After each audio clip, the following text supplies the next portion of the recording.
کہ سجاد کہتے ہیں پھپھی اماں جلدی کرو، بیویوں کو حکم دو اونٹوں پہ سوار ہو جائیں، ہم مدینہ جانا چاہتے ہیں۔ سجاد ہم نے تو کئی دن رہنے کا کہا تھا، اماں اگر چند دن اور رہ گئے نا، جو چند بیویاں میں بچا کے لایا ہوں نا، ان میں سے کوئی بھی زندہ مدینہ نہیں پہنچے گی۔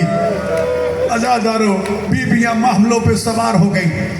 ایک مرتبہ پھر سجاد کہتے ہیں اماں ذرا اچھی طرح قافلے کو دیکھ لو، کوئی بیوی رہ نہ جائے۔ جب زینب نے دیکھا نا تو رو کے کہتی ہے بیٹا حسین کے گھر کی رونق، حسین کی ملکہ رباب مجھے نظر نہیں آ رہی۔ آزاد، اور جب مقتل کی طرف دیکھا قبر حسین پہ ایک بی بی بیٹھی رو رہی ہے۔ سجاد نے قافلہ چھوڑا، اپنے بابا کی قبر پہ پہنچے، آ کے اپنی اماں کو سلام کیا۔ رباب نے آگے بڑھ کے سجاد کے کڑیوں والے زخمی ہاتھوں پہ بوسہ دے کے پوچھا بیٹا سجاد کیوں آئے ہو؟ اماں ہم مدینہ جا رہے ہیں، مدینہ جانے کے بارے میں کیا خیال ہے؟ آزاد اور سجاد کا یہ پوچھنا تھا۔ رباب رو کے کہتی ہے بیٹا سجاد مدینہ جائیں مدینہ والیاں، میرا مدینہ میں کیا ہے؟